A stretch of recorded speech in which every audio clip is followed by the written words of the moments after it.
Good day, ladies and gentlemen, and welcome to the MSCI Fourth Quarter 2025 Earnings Conference Call. As a reminder, this call is being recorded. At this time, all participants are in a listen-only mode. Later, we will conduct a question-and-answer session where participants are requested to ask one question at a time, then add themselves back into the queue for any additional questions. We will have further instructions for you later on. I would now like to turn the call over to Jeremy Ulan, Head of Investor Relations and Treasurer. Sir, you may begin. Thank you, and good day and welcome to the MSCI Fourth Quarter 2025 Earnings Conference Call. Earlier this morning, we issued a press release announcing our results for the fourth quarter 2025. This press release, along with an earnings presentation and brief quarterly update, are available on our website, msci.com, under the Investor Relations tab. Let me remind you that this call contains forward-looking statements which are governed by the language on the second slide of today's presentation.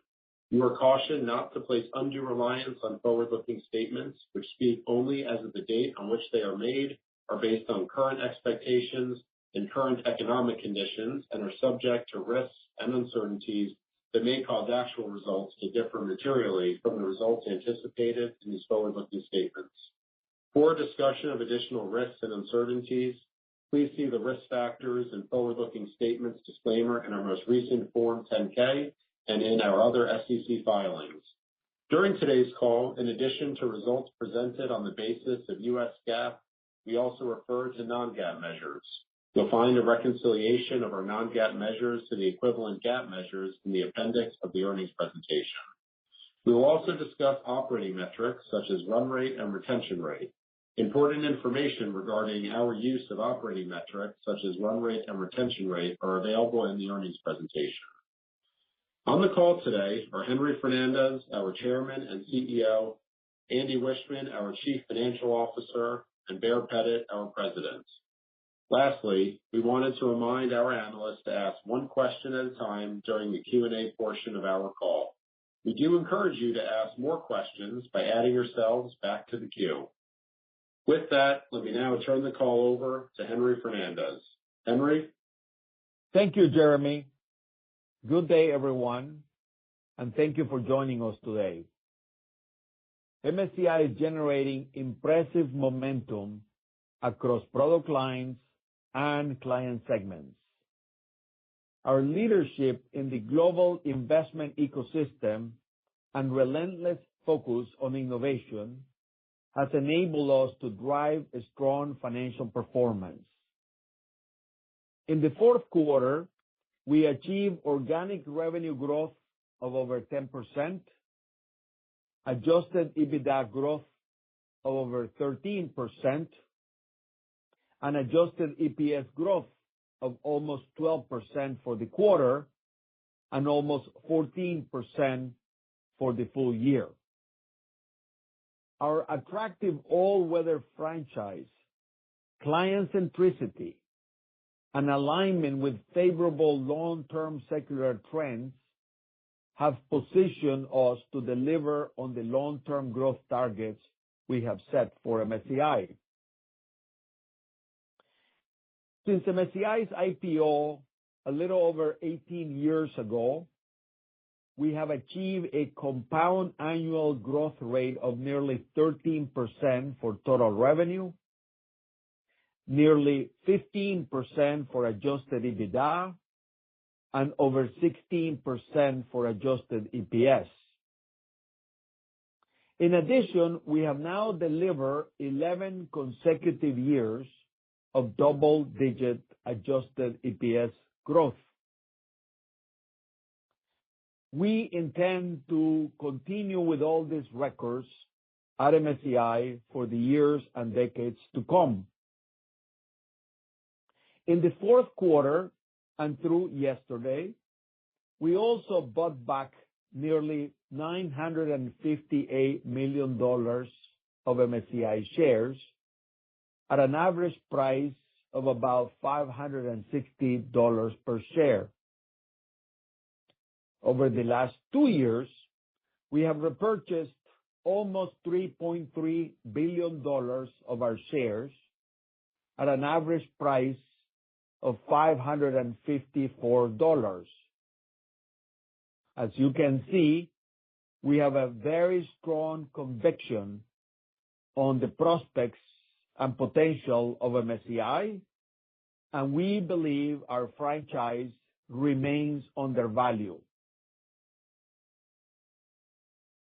In Q4, MSCI's operating metrics included net new subscription sales of $65 million and non-recurring sales of $31 million, bringing total net sales to over $96 million. Q4 was, in fact, our second-best quarter ever for recurring net new subscription sales, and we drew a growth rate of 18%. Across MSCI, our retention rate was over 94% for the full year. All of this resulted in total run rate of over $3.3 billion, growing 13%, and comprised of total ABF run rate of $852 million, growing 26%, and recurring subscription run rate of over $2.4 billion, growing over 9%. Q4 showed how MSCI is using our deep-rooted competitive advantages to drive growth. With newer client segments, in particular, we are doubling down on key opportunities while reinforcing our position as the essential intelligence layer of global investing. So, for example, our index flywheel is helping clients form thematic baskets, gain global exposures, unlock new distribution channels, launch tradable products, and hedge exposures. In Q4, we deliver our best quarter ever for new recurring subscription sales in index. Meanwhile, total ETF and non-ETF AUM linked to MSCI indices reach approximately $7 trillion,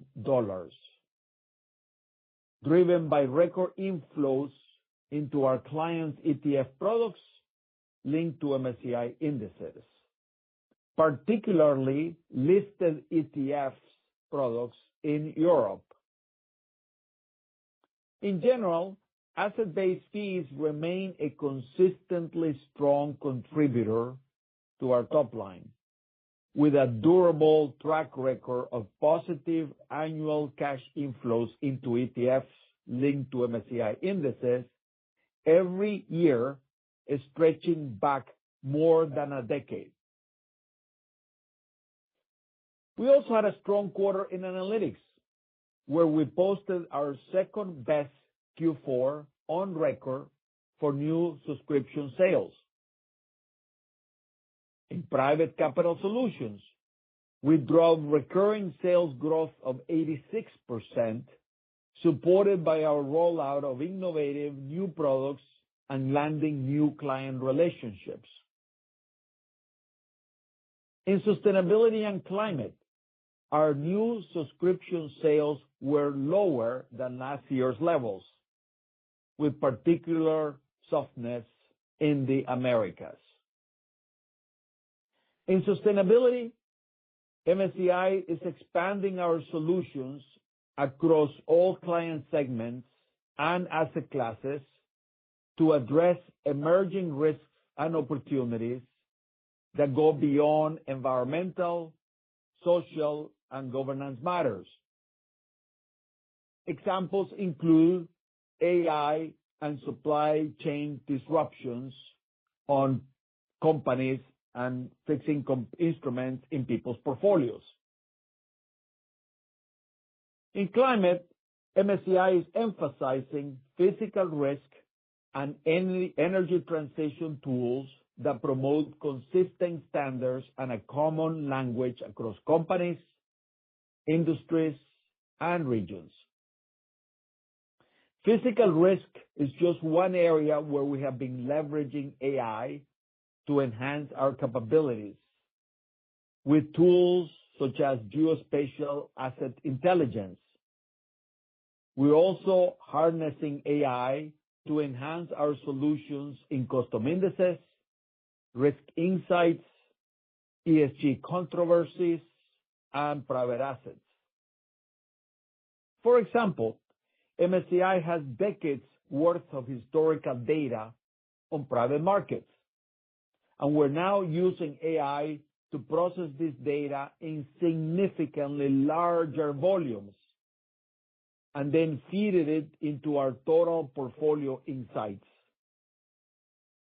Our company-wide total embrace of AI represents a technology-powered transformation that will increase the value of our tools for clients across the board. I will now review our Q4 performance among individual client segments. In general, MSCI is unlocking significant opportunities across high-growth client segments. With hedge funds, MSCI delivered 13% subscription run rate growth and 26% recurring net new sales growth. One prominent deal in the quarter was the index rebalancing team at a top global hedge fund for MSCI's new extended custom index module, which spans almost 5,000 custom indices. This highlights the growing appeal of our index product ecosystem and the need for more tools from MSCI. Moving on to wealth managers, MSCI achieved nearly 11% subscription run rate growth, including 15% recurring sales growth, as we drive further adoption of our index and analytics tools among home offices and wealth platforms of large investment managers. For example, in Asia, we closed 2 major CIO office deals for our multi-asset class factor models, which helped make 2025 our best year ever in new recurring subscription sales in the wealth segment in APAC. Among asset owners, MSCI posted close to 11% subscription run rate growth, along our strongest recurring net new sale growth in 5 years, driven by private capital solutions and analytics. For example, we are seeing rising demand across regions from pension and sovereign wealth funds for our total portfolio solutions spanning public markets, multi-asset classes, and especially private markets as clients increase their private asset allocations. Shifting to banks and broker-dealers, MSCI delivered subscription run rate growth of over 9%, with large deals from index and analytics. The expansion of basket trading among banks has created new opportunities for us, given our capabilities in quantitative investment strategies and custom indexing. In Q4, this trend helped MSCI secure a landmark deal for our new Basket Builder solution with a prominent bank in the Americas. Using our tool, traders can rapidly create a standard and custom index baskets across client and internal workflows, with MSCI index content and IP forming a fundamental basis of these baskets. Turning finally to active asset managers, MSCI achieved recurrent net new sales growth of 13%, primarily driven by index, along with subscription run rate growth of over 7%. Our Q4 results bode well for the gradual recovery of our performance with this important client segment. Active ETF products remain an exciting opportunity for active asset managers and for MSCI. In 2025 alone, MSCI supported our clients' launch of over 50 new fee-generating active ETF products in the market. As Q4 demonstrated, we are well positioned to benefit from AI, accelerate innovation, and drive adoption of new and existing products for established and emerging client segments, while still delivering compounded EPS growth for shareholders. And with that, let me turn things over to Andy. Andy? Thanks, Henry, and hello, everyone. It's great to see the strong momentum across the business. This momentum is supported by our pace of innovation that is fueling growth across client segments and product areas. Index subscription run rate growth accelerated further to 9.4%, including 16% growth in custom indexes, with some key wins among banks and hedge funds, as Henry highlighted. We also had success with asset managers, where index recurring subscription sales growth was nearly 10%, and index subscription run rate growth was slightly above 8%, reflecting the expanding usage of our content. Index retention remains strong at nearly 96% for the full year and 95% for the quarter. The acceleration in index subscription run rate growth was complemented by asset-based fee run rate growth of 26%. Equity ETFs linked to our indexes captured a record $67 billion of inflows during the quarter, totaling $204 billion for the full year. This growth is driven by extremely strong inflows into ETFs linked to MSCI Developed Markets ex-US indexes, including EFA and World, and MSCI Emerging Markets indexes, where we see large and rapidly expanding ecosystems being established around our indexes.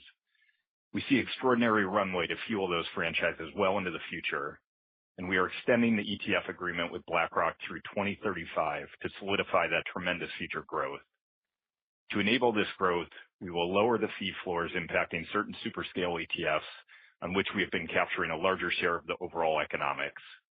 The aggregate impact will translate to be roughly 0.1 basis points based on year-end 2025 AUM levels, with roughly a 0.05 basis point decrease on January 1st of this year, and another 0.05 basis point decrease on January 1st of next year. Outside of the timing of these adjustments, we expect the fee dynamics to remain consistent with the trajectory we have seen before with respect to our overall ETF basis points. Our close partnership with clients like BlackRock and the shared success we've achieved together position us well to drive enormous upside. In analytics, we had subscription run rate growth of over 8%, driven by our second highest Q4 ever for recurring sales and higher retention. Recurring sales and analytics benefited from strong sales of our enterprise risk and performance tools, notably with banks and asset owners, in addition to continued momentum with our risk models. In sustainability and climate, one of our largest Q4 new subscription deals was with a large European wealth tech firm, positioning MSCI to be the embedded provider of sustainability solutions for small and medium-sized wealth managers in Europe, aided by our client's distribution network. This win drove a meaningful contribution to the product line's new recurring subscription sales in Q4. In private capital solutions, we saw growth accelerate on the back of closing almost $8 million of new recurring subscription sales in the quarter, an increase of 86% from the prior year. We've seen strong traction with our total plan offering and our transparency data, both of which have benefited from numerous enhancements and new capabilities. In real assets, run rate growth was almost 6%, with improving retention as well as sales of new solutions. Turning to our 2026 guidance, which we published earlier this morning, our expense outlook reflects the powerful operating leverage benefits of our business, with continued investment initiatives fueling future top-line growth. I would highlight that CapEx reflects the anticipated build-out of a new London office space, as well as increases in software capitalization related to key business investments across products. Our full-year tax rate guidance reflects an expected Q1 tax rate of 18% to 20%, which is higher than past years, as we will likely have a slight stock-based compensation headwind this quarter. Free cash flow guidance reflects the expectation of approximately $100 million of higher expected cash taxes in 2026 compared to 2025 due to various one-time discrete tax benefits in 2025 and the timing of cash tax payments between 25 and 26. Our capital position remains strong, with an ending cash balance of over $515 million at the end of December. Subsequently, we have paid down $125 million in our revolver, which now stands at $175 million. We will continue to pay down and draw the revolver in modest amounts from time to time to support our capital uses and optimize interest expense. In summary, MSCI's strong Q4 results are reflective of our mission-critical, durable solutions and our accelerating pace of innovation. We are seeing solid momentum in delivering new products, capabilities, and enhanced go-to-market efforts, and these are translating through to tangible results. We are focused on meeting client needs and enhancing value across client segments by delivering increasingly integrated solutions. As we've said in the past, the goal of MSCI is to have a fully integrated company in which each product line benefits from and contributes to every other product line. This will amplify the powerful compounding financial algorithm that has fueled our business, and we remain committed to delivering the firm-wide long-term targets of low double-digit revenue growth, excluding ABF, adjusted EBITDA expense growth of high single-digit to low double-digit, and adjusted EBITDA growth of low to mid-teens, enabled by the powerful operating leverage of our business. We expect ABF to be an outsized double-digit grower through cycles and a key driver of the financial algorithm. However, we will no longer maintain product line-specific long-term targets to better reflect our focus on managing our investments across integrated product lines and delivering outsized growth across the company. Lastly, this change will not impact our current reporting, and we will continue to provide the same level of transparency and disclosure with continued reporting along product lines. As you can tell, we are very excited with the strong pipeline and opportunities in front of us, and we look forward to keeping you posted on our progress. Before we open the line for questions, I'll turn it back to Henry, who wants to take a moment to recognize Baer as he approaches retirement. Thanks, Andy. I want to take this moment to recognize my business partner and friend of 26 years, Baer Pettit, who has played a critical role in turning MSCI into the standard setter we are today. Baer announced his retirement in November, and he will formally step down as president on March 1st. I know I speak for the entire senior leadership team at MSCI when I say that we will miss him tremendously. Looking ahead, I'm now excited to work with Alvise Munari and Jorge Mina, who many of our shareholders and the analysts that follow us already know very well, as we seek to build on MSCI's momentum and deepen our relationships with both newer and more established client segments. And with that, over to you, my very good friend and business partner of many decades, Baer Pettit. Baer? Thank you, Henry, and greetings to you all on this, my final earnings call. As you may doubtless imagine, this is something of a difficult moment for me and one about which I have mixed emotions. Serving as MSCI's president and a member of our board of directors has been a tremendous honor and privilege that I could not have imagined when I joined the firm as head of EMEA coverage over 25 years ago. Not many people get the chance to impact the global investment ecosystem, and I'm grateful to have had the unique opportunity to help lead MSCI's growth and influence on the investment industry. As a long-term owner-operator, I was clearly delighted by the Q4 results, which show the resilience of that all-weather franchise, which we have spoken about on numerous occasions on this call. If there's one thing that has characterized MSCI in the quarter of a century that I've been here, it is the firm's constant ability to reinvent itself and to seek new opportunities in a variety of market and industry contexts. Many of those opportunities have proven to be extremely resilient and will remain a source of shareholder value for many decades ahead. The highly creative and client-focused teams at MSCI are wired to always keep looking for new opportunities and to drive client value and hence the growth of the firm. The evolution of MSCI into a truly multi-asset class provider of insight and actionable content for investors and other market participants has not happened overnight. The content and capabilities have grown both through organic investments and the variety of acquisitions with which you are familiar.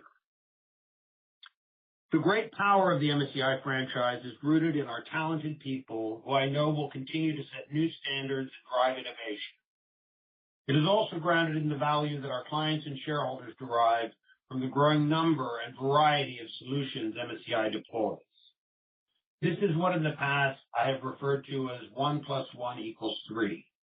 Notably, it is clear that the efforts that have been put into private markets are really starting to pay off, and that this strong combination of public and private markets capabilities will be a key driver of our franchise. And these capabilities create opportunities in a variety of client segments across the globe. I have no immediate plans ahead of me. It truly has been an amazing journey for which I thank all my colleagues at the firm. I'm certain that as a shareholder, my retirement savings are in good hand, and that this great franchise will continue to create value for clients, shareholders, and employees for a long time to come. Thank you very much. And with that, operator, please open the line for questions. Certainly. And ladies and gentlemen, as a reminder, please limit yourself to one question. You may get back in the queue as time allows. Our first question for today comes from the line of Toni Kaplan from Morgan Stanley. Your question, please. Thanks so much. And Bear, really wish you all the best. Henry, I wanted to talk about AI. You talked about some of the launches that you made. Which do you think are going to be sort of the most meaningful for adoption in the near or medium term, however you want to frame it? Which clients are showing the most interest? And I guess what could this mean for your growth rate, both in maybe 26, but also even beyond that? Thanks.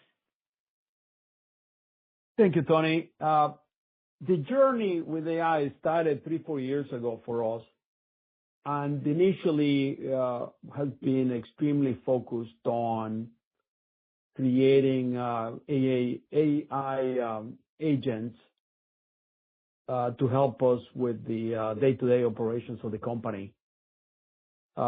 We use AI extensively in applying to understanding controversies, for example, on ESG ratings. We've been using AI very, very deeply in the gathering of tremendous amount of data in the private markets and private assets and the like. So those are two big examples, but there are about 120, 140 projects that cut across the company in using AI to augment the capacity of our smart and talented employees to leverage their smartness and capabilities. Then, halfway through it, we started focusing intensely on using AI for products. The first application of it was in our analytics business in terms of putting AI insights into the portfolios that are running in our servers for our clients. AI insights to understand the performance, the risk, the correlations. So in a way, it's like adding hundreds of people and people's eyes, in this case, digital people, of course, agents, to understand what's going on in the performance of our portfolios and the activities of our clients' portfolios. And therefore, that has, taken off. We've had a lot of embrace of what we call AI insights in the analytics product line. And so that's been a big, benefit. Then we look at AI in terms of automating the custom index creation capability. As you know well, we've been working for a couple of years on designing a software application integrated with our production environment to create a large number of very fast custom indices and custom baskets, for trading, for investment products and the like. One of the things that we realized was a slowdown in that process is the human interaction of understanding the methodology, backtesting the methodology and all of that. So we've been training AI agents to do that process much faster than the humans, with obviously a lot of human supervision, right? So that is something that is already in place and it's already being rolled out as another example of that. So I think that most of our product lines will benefit enormously with AI agents in terms of either servicing the client or giving insight to the portfolio to our clients, or being able to much faster create, IP and the like. But I just wanted to highlight two examples on the efficiency side, in terms of controversies and data capture in private assets, and two examples on the product side. But I could give you, 20 other examples in each category, but I just wanted to exemplify, the enormous potential. The last thing that I will say is still early days in our application of AI across the board in MSCI. And we're extremely excited. The company is turning into a total AI machine, and we think it's a godsend to us, as I've said in the prior call. Thank you. And our next question comes from the line of Alex Kramm from UBS. Your question, please. Hey, good morning, everyone. Wanted to come back to a topic that I think I asked about a couple of times last year, which was this whole idea of international flows picking up and flows moving away from the U.S. I think we've started to really observe this in the marketplace now. I heard there was a recent asset management conference in Europe where the sentiment was better than it's been in years. So seems like there's excitement growing in your customer base.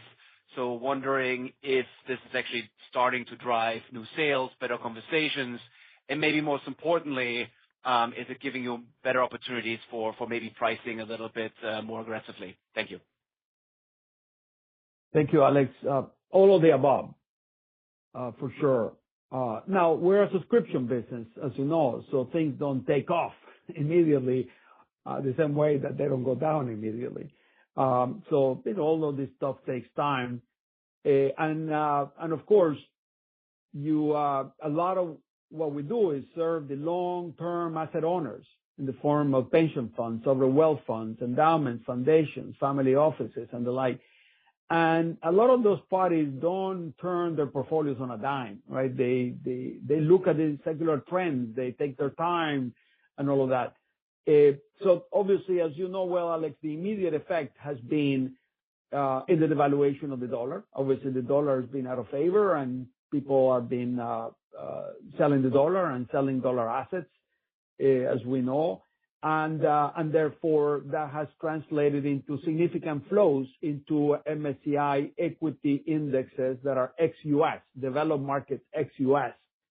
And likewise, we've seen the revival of emerging markets as well. I mean, we saw Korea hitting an all-time high for a couple of days this week, and the like. So we are definitely, seeing the benefit of that, and we're seeing the benefit in the flows, the $200+ billion of flows into ETF linked to MSCI indices. The ETF of our clients linked to MSCI indices.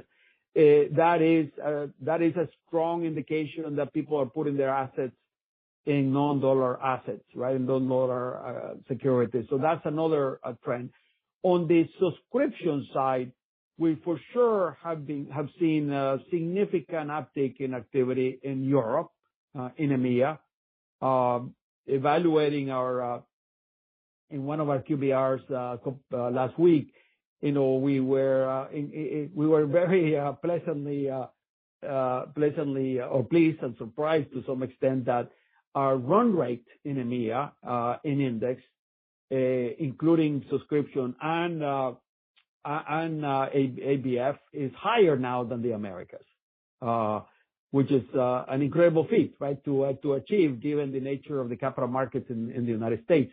And that is on two fronts. One, the subscription, of our products in EMEA, plus obviously the huge inflow of assets into EMEA listed ETF. I mentioned that in my prepared remarks, that we have seen a significant increase in flows into ETF listed in Europe. So we're seeing that, and we had a very strong quarter in Asia Pacific. Obviously, in the fourth quarter, obviously sometimes it is the one quarter is very strong, the other quarter maybe a little weaker or softer. But I think that we have a very great franchise in APAC, and we're beginning to see significant activity inside APAC and away from the APAC investors going into dollar assets. So, but it's still very early days in all of this. The great rotation of assets, away from dollar assets and the U.S. is just at an early analysis. It is too early to tell whether that will continue on a secular basis or it's just cyclical for now, given the geopolitical aspects and the economic aspects. But we're well positioned either way. Thank you. And our next question comes from the line of Manav Patnaik from Barclays. Your question, please. Hi, this is Brendan on for Manav. Just wanted to ask on the private assets. Look like it has the best net new quarter, and it's been you've obviously been excited about the opportunity there, but it's been it's taken some time to for it to unfold. But I guess what drove that, and then is this the early innings of a trend, do you think, or is there some kind of one-time item, or what do you guys see there? Sure. Yeah, thanks, Brendan. It's Andy. So yeah, it's been great to see the PCS run rate pick up. We also saw the real asset run rate growth pick up a bit, and we are seeing encouraging trends on a number of the key areas that we've been investing in and building out and enhancing over the last couple of years. Maybe just to give a couple areas of focus and areas where we've seen traction on the PCS side first. The strong sales were around areas like our total plan offering, which we've been really developing and proactively going to market around, as well as our transparency offerings. Both of those we've seen very good momentum on and a pickup in growth rates. We saw good growth not only in Americas, which, as you know, is a big part of the PCS franchise, but we saw actually tremendous success and traction in EMEA as well. That's been an area we've been intently focused on and building out our go-to-market effort, and we are starting to see some shoots there, which is encouraging. The outlook is positive. We believe this is a massive opportunity for us. We've got a very robust product development pipeline, and so we've mentioned some of these in the past, but we continually come to market with capabilities and content sets that really don't exist in the markets today, and we know there is strong demand for. So things like our recently launched document management and source view offering, we're seeing significant client interest around that, and positions us to do more for our clients. So continue to expand the value that we are bringing to them. And by the way, that's something that is enabled by AI as well. And AI has been a key enabler, not only on the data sourcing front, as Henry said, but also expanding the range of capabilities and insights we can give to clients. I would also highlight things like our asset and deal level metrics, things like our suite of indexes, including our private credit indexes, are all things that we're now in a position, I think, to drive that adoption and standardization. And so it is good to see the strong fourth quarter. We see attractive opportunities ahead of us. We see good momentum here and think we can continue to drive that. And we are also getting strong traction with a wide range of partners and distribution channels, such that our content and solutions are going to be increasingly accessible and easily usable across a wider range of the ecosystem. And that includes in areas like the wealth channel. which we believe is a big opportunity. On the real asset front, definitely some positive signs there. I think we've seen some green shoots in the industry. I think investment rose in the U.S. across nearly all commercial real estate sectors. There's some areas like office and retail where there was double-digit growth.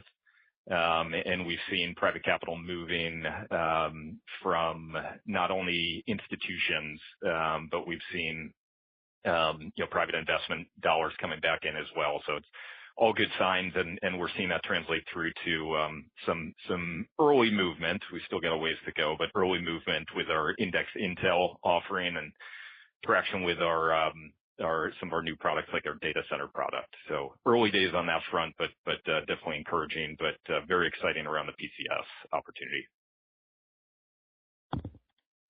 Thank you. And our next question comes to the line of Ashish Sabadra from RBC Capital Markets. Your question, please. Thanks for taking my question. Andy, I wanted to ask you a question about the free cash flow puts and takes.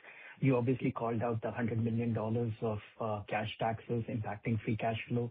I know you don't guide. So I was just wondering if you could talk about some other puts and takes like CapEx and interest expense and stuff like that. And I know you don't guide to adjusted net income and EPS, but we all look at free cash flow as a proxy. So is the right way to think about it, like on top of free cash flow, add that cash tax and the share reduction in share count, and you should still get the low to mid-teens EPS growth in 26 in line with the long-term targets? Thanks. Yeah. So I'd highlight a few things in addition to the cash taxes, which was a meaningful item here. But we've got a couple sizable timing-related items that are depressing the free cash flow in 2026. But I would highlight that we are projecting strong double-digit collection growth with stable working capital dynamics. So the core fundamental underlying dynamics of the business remain quite healthy. In addition to the cash taxes, which, as I alluded to, is expected to be roughly $100 million higher than 2026. Part of that relates to some tax payment deferrals from 25 to 26, about 30 million of those, and roughly 50 million of one-time discrete benefits in 25. But on top of that, we also, as a reminder, had two debt issuances in the third and fourth quarters of 2025. Just given the interest payment schedules on those, we had no cash interest payments in 25. So there's going to be a meaningful step up in the cash interest expense in 26 to the tune of $90 million. And so that creates some noise in that period-to-period comparison. And then the last thing I would highlight, and you see this in the CapEx guidance, is we are building out a new London office space. As you know, London is one of our key offices, one of our bigger offices. We are moving locations there, and we'll have meaningful CapEx around that build-out, which will amount to about $25 million of occupancy CapEx. Beyond that, we are, and I alluded to this, we are continuing to invest in software solutions. Henry touched on this, notable investments into custom index and basket builder capabilities, which we're very excited about. Many of the PCS capabilities that I just alluded to. And so that also is adding to the CapEx. But those three items are leading to, some comparison noise when you look at 25 versus 26. But if you look at top line and cash collections, continues to be very healthy. And we continue to believe there's a strong trajectory of free cash flow growth going forward here, particularly free cash flow per share. Thank you. And our next question comes from the line of Alexander Hess from JP Morgan. Your question, please. Hi, everybody. First of all, Bear, congratulations on your retirement. And congratulations again. Want to maybe ask about the reiteration of the medium-term targets and then some comments, Andy, that you said that about the strength of the pipeline. Can you give us a little bit more color on how you break down that pipeline strength into sort of a cyclical uplift, the mega trends that have been discussed on the call, versus new product innovation? I know that you called out a sort of a number that was last quarter on new sales. But just sort of any color on what's driving that pipeline would be really helpful, and how that might convert into the low double-digit target on pipeline. Sure. Yeah. So as I mentioned, we're definitely encouraged by the pipeline. Henry alluded to this earlier, but there is a environmental dynamic here. On the margin, I think we've seen constructive buying behavior across many client segments. On the margin, we've seen a good degree of confidence on a number of fronts. I think the sustained favorable market momentum is something that does feed into that confidence. And as we mentioned, we saw pretty good results and some improvement in sales and growth with asset managers, which is an area where, listen, we continue to see the secular pressures, and we'll continue to see some of those secular dynamics at play. But we've seen on the margin a slightly healthier environment across asset managers. But I would highlight, most importantly, as you alluded to, a lot of the momentum we see and the pipeline opportunities are related to the actions that we are taking. And so it does relate to the innovations that we are releasing across the company, our enhancements to client service and go-to-market, and our orientation around client segments. I think on all those fronts, we're opening opportunities up in many of these new big client segments, as well as within our existing well-established client segment areas. So we're seeing decent momentum on both fronts here. Just to specifically hit your question about new product contribution to sales. Listen, we saw in 2025 roughly a 20% increase in the contribution to recurring sales from recently introduced products. We continue to see a strong and building pipeline of opportunities related to those new products, and those cut across almost every part of the company. But it's something that is definitely creating pipeline opportunities for us. So we're definitely excited. Thank you. And our next question comes from the line of Kelsey Zhu from Autonomous. Your question, please. Hi, good morning. Thanks for taking my question. On ESG, I guess a while ago, we talked about the regulatory headwinds or regulatory uncertainty in Europe and how that's impacted growth. What are you seeing in that market more recently, and when should we expect ESG to recover in Europe? Thanks a lot. So the recovery in Europe is already taking place. No doubt about that. Not at the pace that we would wish it would be happening, but it's already taking place. Obviously, it's in the context of a new reality that not everything, in terms of performance and portfolio construction needs to be ESG when the pendulum swung too far on that side. The big focus is on financial materiality in people's portfolios. And we're also benefiting from a consolidation of suppliers of ESG data and ratings and analytics into the European market. We alluded to this in the prepared remarks, that one of the important sales that took place in sustainability was this wealth technology platform in which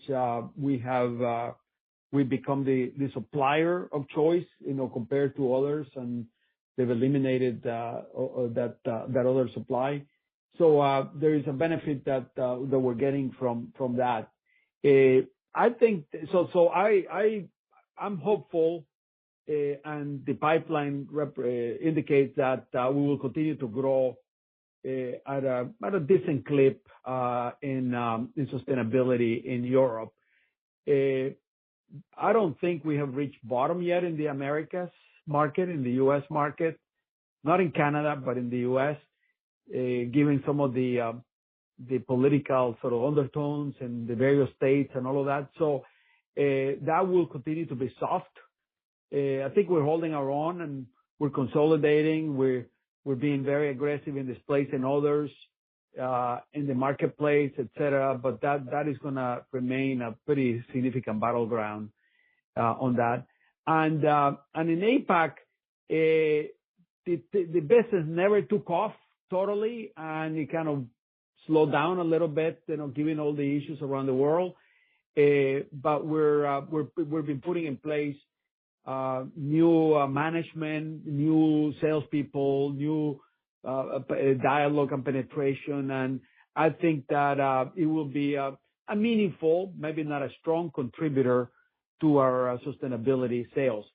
Now, more importantly than all of this, I would say strategically, is one of the things that it completely dawned on us was that the onset of the ESG revolution, so to speak, was just the early days of understanding emerging non-traditional risks and opportunities in the analysis of securities and in the build out of portfolios. So as time goes by, we will be using a lot of our expertise and our data and our client relationships to expand the ESG/sustainability franchise into analyzing the effect of other risks in portfolios, and those are, obviously tariffs. We have enough data and capabilities to analyze where companies are producing goods and services, right? And where they're selling them. Supply chain, the effect of AI on companies. We have enough data and are getting much more to analyze the effect of AI. Is it a good thing for a company? Is it a bad thing for a company? And the like. So obviously, climate is the mother of all emerging risks in clients' portfolios. We will be doing that, especially on a physical risk basis. We're really pivoting significantly from not just transition risk, but to a physical risk, which is where the big demand is today, and especially with shorter-term pools of capital like banks and insurance companies, in addition to the longer-term pools of capital. So we're very excited about this area of our business. It is going through a transformation for sure. It has slowed down, but we're hopeful that with all the comments that I made, plus the pivoting towards other forms of emerging risk, given the franchise that we have and the expertise, that this will be a long-term grower for us. Thank you. And our next question comes from the line of Craig Huber from Huber Research Partners. Your question, please. Great. Thank you. Baer, all the best to you going forward. I thought you did a great job. Andy, on the cost side of things, I have a couple quick questions here for you. As you know, the last 4 years or so, 2021 to 24, your analytics costs were flat, give or take. And in the last 2 quarters, back half of last year, they're up 11 to 12%. Can you just give us a little more understanding about what you guys are investing in there in the analytics area? And what should we expect there in 2026? And then my nitpick question on the sustainability and climate side of things, your costs there in the fourth quarter, I guess, were down about 6% year over year. Was that just some true-up maybe you did on maybe bonus accruals? What happened there? I want to understand that, and also going forward for sustainability. Thank you. Sure. Yeah. So Craig, on the analytics side, we can get some natural lumpiness, both on the revenue side and on the expense side and the expenditure side more generally in analytics. Things that'll impact EBITDA expenses, but overall operating expenses as well are things like the level of capitalization that we see in any given period. Expenses like severance, and that's something where we did see some variance, particularly in the fourth quarter, can cause some swings in period-to-period comparisons. FX is one that you've probably seen in the past. We do have some meaningful exposure to non-USD employee expenditures on the analytics side. So FX, especially when you see a depreciating dollar, can lead to some expense pressure there. And so a lot of it is just kind of the traditional drivers of lumpiness that we will see. There have been some elevated expenses related to infrastructure investments that we've been making. Again, I wouldn't focus too much on that, but that has been a piece that stepped up. We are, as Henry alluded to, making a number of enhancements around our AI insights. Many of the capabilities that he alluded to in terms of being able to dynamically build baskets, look at signals, investment signals on a real-time basis. We've got some very cool projects going on and continue to build out capabilities in other frontiers across our equity analytics and multi-asset class analytics. Wouldn't focus too much there. And as you know, we don't necessarily solve for, aren't driving for specific margin or even expense growth rate in any specific segment, but continue to allocate just based on where we see the attractive investment opportunities. On the sustainability and climate front, listen, I would say along those same lines, we always manage our expenditures dynamically, and we are proactively allocating based on the opportunities we see and market dynamics. We are continually reallocating to those areas that we think generate the fastest payback and have the highest return. We continue to invest in definitely key areas in sustainability and climate. Henry touched on a number of those areas that we are focused on. But on the margin, there are areas where we're investing less. And so on the full year, you did see roughly flat. I think it was 2% expense growth, as you alluded to in the fourth quarter, down 6%. So there is some noise around other expenses that can be lumpy, but you can see we are generally growing expenses less in sustainability and climate. Thank you. And our next question comes from the line of Owen Lau from Clear Street. Your question, please. Good morning. Thank you for taking my question. For private asset, you highlighted a number of opportunities there. One of the key themes in this space is tokenization. How does this tokenization trend impact your world, or you don't see much of an impact at this point? Thank you. Sure.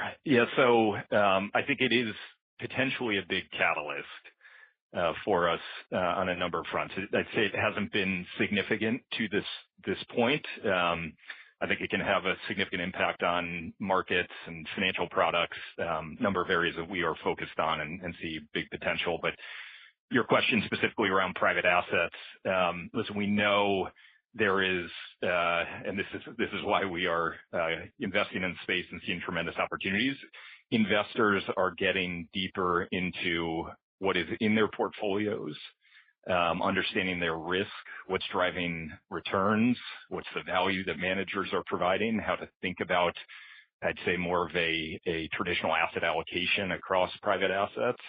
And so you see a tendency, especially with more open-ended type vehicle structures and continuation funds, that people are more dynamic in how they invest their money across private assets.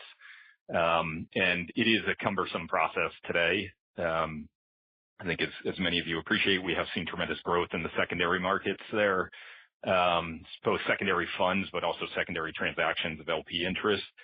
As the world moves towards tokenization and really streamlines ownership transitions, sales and purchases of private assets, it's going to necessitate the need for things that we are investing in, like evaluated prices, like credit risk, like portfolio tools. And so we think tokenization could be a big accelerant for not only the private markets generally, but the tools that we offer. Thank you. And our next question comes from the line of Scott Wurtzel from Wolfe Research. Your question, please. Hey, good morning, guys. Just wanted to go back to some of the remarks you made on the active asset manager end market. I mean, it sounds like there's been a little bit of a shift in tone towards, kind of more positive outlook on that end market. So just wondering if you can kind of share a little bit more color on, some of the trends you're seeing there and what's driving maybe a little bit more positive sentiment on the outlook there. Thanks. Yeah. So clearly active asset management in a world of high concentration in indices, especially the superscalers in technology have had a tough time, performing relative to indices around the world. So we have seen continued outflows, cost pressures, and the like. So what we have done throughout 25 is evaluate which is the best way that we can help this industry. They need us badly in order to return to high growth and profitability. And so I alluded to the move of active portfolies to an ETF wrapper, and the MSCI can play a very large role in doing that.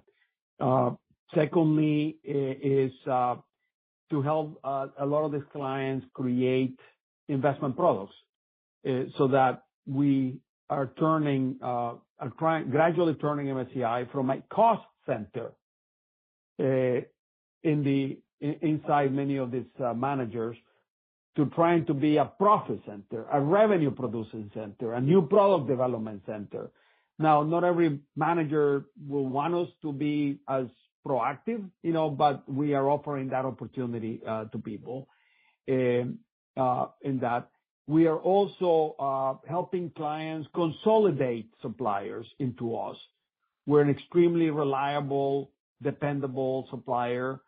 Many of these active managers have a dozen index suppliers, a dozen analytics suppliers, and all of that, and they can easily consolidate to us.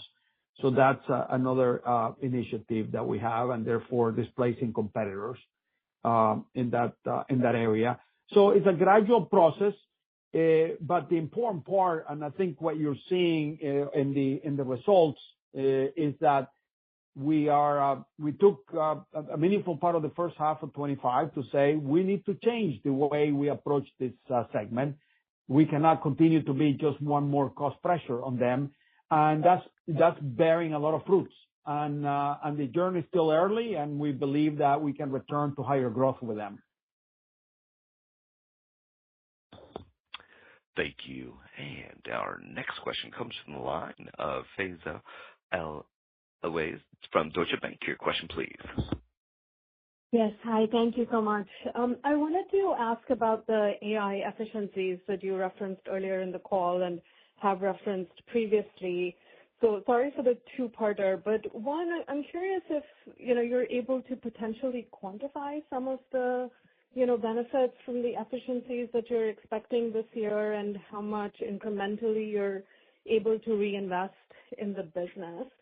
And then I guess longer term, I know you haven't changed sort of your longer term outlook around profitability, but I'm curious if at some point, this can result in better profitability over time, or do you think there's just going to be, continued reinvestment, whether it's in the form of new products or potentially, some pricing give back to your clients?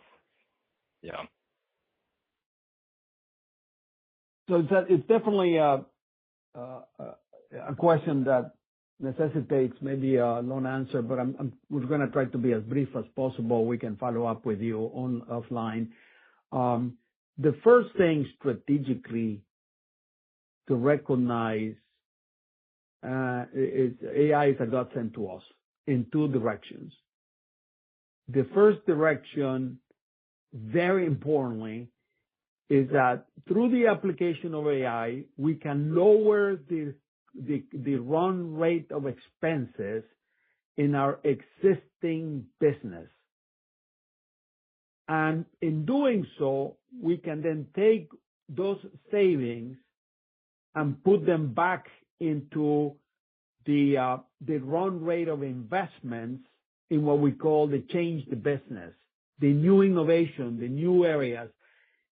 We have enormous opportunities at MSCI, and we are severely handicapped in pursuing all those opportunities by the size of our investment dollars.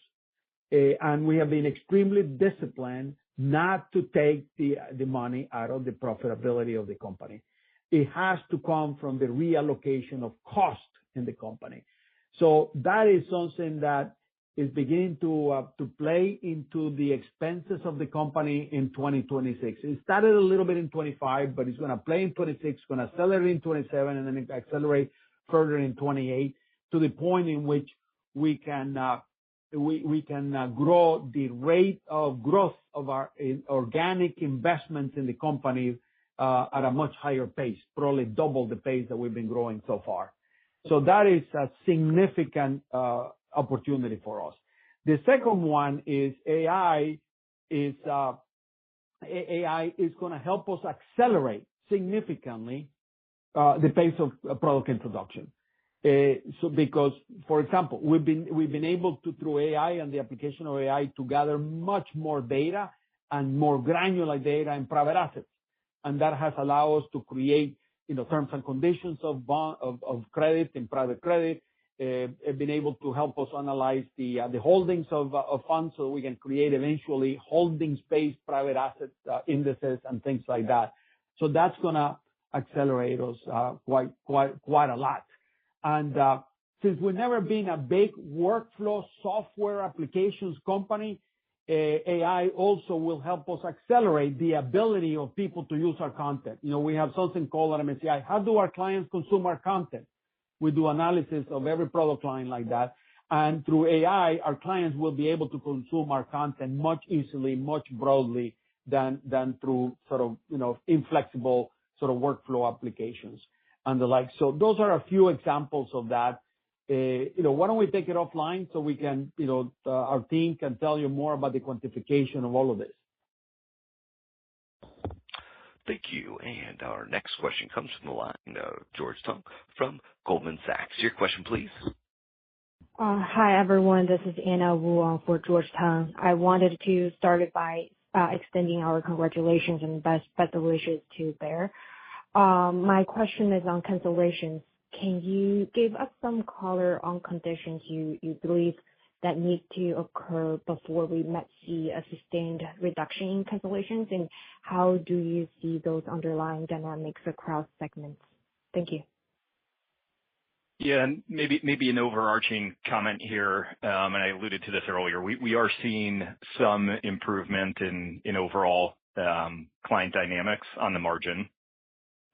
Generally, it's relatively consistent, but on the margin, in areas like asset managers, even in places like EMEA, we are seeing some improving dynamics. So that's helpful. I would say the areas where we see lower retention rates are in, and you've seen a slightly lower retention rate in sustainability and climate. I think Henry alluded to, some of the pressures that we're seeing in the Americas on the sustainability and climate front. And then in real assets, we've seen a slightly lower retention rate, although it has been lumpy and has improved in spots. And as I alluded to, we are seeing some encouraging trends on the real asset front. Outside of that, we I think are seeing pretty good engagement from clients.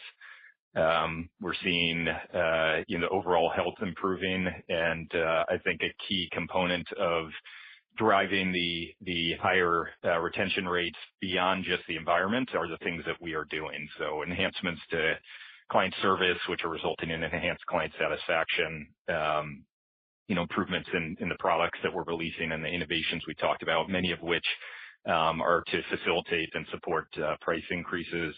And so I'd say we'll continue to see some of the pressures in those same areas. I've mentioned this in the past on the sustainability and climate front, on the real asset front, some lingering pressures in parts of the asset management market. But overall, I'd say we've got good momentum and we're doing the right things to drive strong engagement and retention. Thank you. And our next question comes from the line of David Motemaden from Evercore ISI. Your question, please. Hey, thanks. Good morning. Thanks for squeezing me in here. Andy, in the past, you had mentioned some potentially elevated cancels for asset managers in Europe. I'm wondering if that played any impact on the retention levels this quarter and how you're thinking about that in 2026. Yeah, listen, building off the last question and my response there, yeah, it has been one of the dynamics that we've seen for the last couple of years, actually. We've seen a slightly lower retention rate in EMEA. Just to mention that, I think we saw a retention rate slightly below 93% in EMEA in Q4, versus a retention rate slightly above 94% in the Americas in Q4. It does bounce around quarter to quarter, but generally we've seen a higher retention rate in the Americas for the last couple of years, and I think that is a reflection of those dynamics that I've alluded to in the past around, some of the pressures on asset managers there, some of the M&A transactions that have occurred. I'd say we're not expecting any pickup in the future. As I alluded to, if anything, we're seeing some improvement in client dynamics on the margin. But I would say we're generally seeing a fairly consistent dynamic on the EMEA front. And that lower retention rate actually, we see it across product lines other than S&C. So sustainability and climate does have a higher retention rate in EMEA versus the Americas, but outside of that, we see a slightly lower retention rate in EMEA versus the Americas. So I'd say no notable change in dynamics. If anything, slight improvement on that front. Thank you. And our next question comes from the line of Jason Haas from Wells Fargo. Your question, please. Hey, good afternoon, and thanks for taking my question.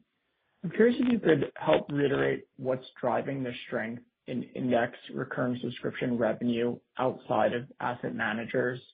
Is there any way to help stack rank what those drivers are and just your level of confidence in those continuing? Thank you.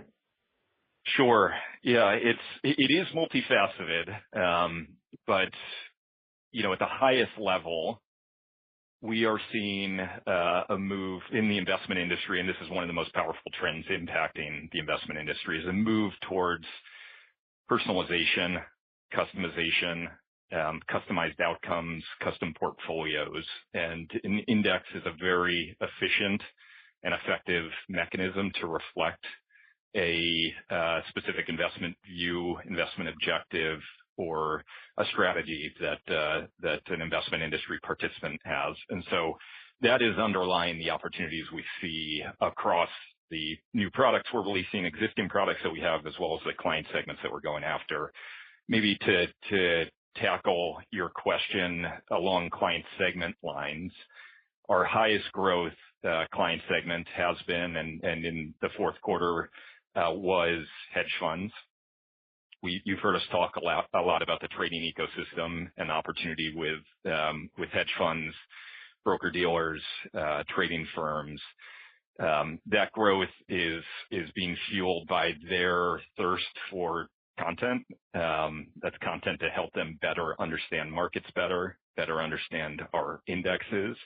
They are increasingly looking for more content sets that we're actively releasing that ultimately help them navigate the markets and capitalize on opportunities more effectively. And so we saw 19% growth with hedge funds in the fourth quarter. We saw 10% growth with broker-dealers, and related to that, we see broker-dealers developing things like over-the-counter derivatives, index-linked swaps, structured products, as tools to help their clients, whether those are institutions or even high net worth individuals, achieve specific investment objectives and risk and return and exposure objectives across their portfolio. And then, even on asset managers and asset owners, when you look at the growth we've seen there, the growth is, I think, 8% on both asset managers and asset owners and index. It is licensing more content from us across more parts of their organization and more use cases. And they are just finding more utility in the breadth of content and tools that we are providing on the index front that enable them to achieve their specific objectives via index portfolios. And so I'd say broadly, it's being fueled by this need and demand for custom outcomes. We're feeding that with our existing index IP, but also more and more custom indexes. Henry alluded to some of the new capabilities that we are releasing now and on the verge of releasing over the coming quarters, things like our basket builder, advancements on the custom index front that allow clients to actually directly interact with and backtest portfolios and build their outcomes. We think that's going to unlock massive opportunities. So listen, in the near term, we're fueling the growth. You're seeing nice growth, and we have been for several years with the trading ecosystem buying more content, but we're seeing elevated growth and enhancing opportunities across all parts of the investment ecosystem to use our index content. So I'd say it's a very compelling opportunity and part of the reason we remain so bullish and excited about the future. Thank you. And our final question for today comes from the line of Alex Kramm from UBS. Your question, please. Hello again. Sounded like you wanted some follow-ups, so here it is. No, this is a quick one, and it's actually a follow-up to my earlier question. I think Henry suggested that you are having a little bit more pricing power as the environment has gotten better. So maybe for you, Andy, any more meat you can put around this? I think in the past you've talked about contribution from pricing, et cetera. So maybe a little bit more in terms of 2026. What are you expecting across the different segments? Thanks. Yeah. I would say generally the contribution from price increase has been relatively stable.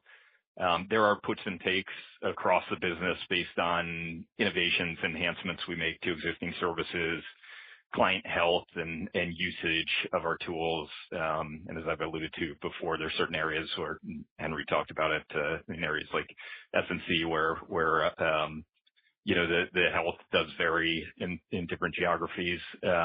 But overall, we've seen a relatively stable contribution from price increases.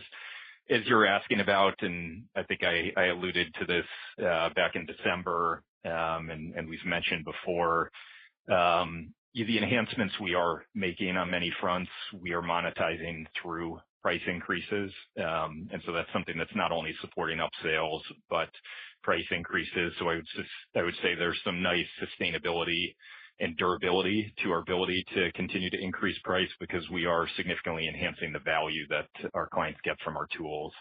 And this is an area where AI is particularly exciting, where it's allowing our clients to do more with the services we provide and be more efficient in how they operate. And those should allow us to continue to unlock commercial value through price increases over time. Yeah. Thank you. And I'd now like to hand the program back to Henry Fernandez, Chairman and CEO, for any further remarks. So thank you, everyone, for joining us today. As we have described this morning, MSCI's all-weather franchise helped us complete another strong year of underlying business performance and attractive margins.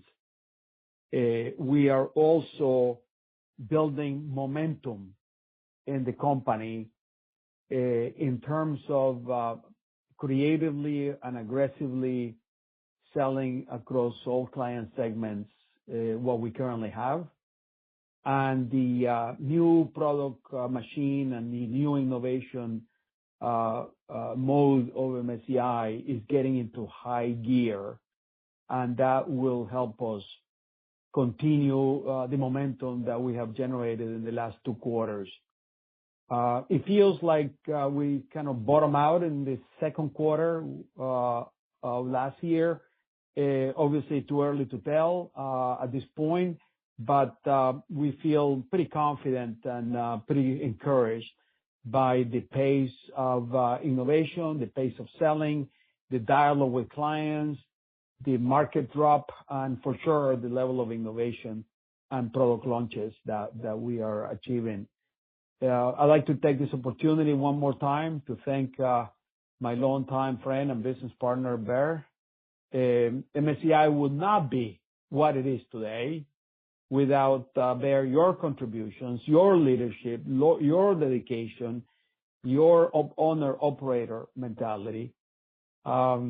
We wish you great happiness and fulfillment and good health in your retirement.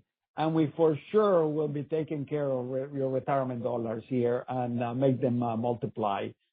So With that, again, I'd like to thank everyone and thank you, Henry, for your partnership and incredible leadership, which I'm very confident will continue. Thank you. Thank you all. Thank you, ladies and gentlemen, for your participation in today's conference. This does conclude the program. You may now disconnect. Good day.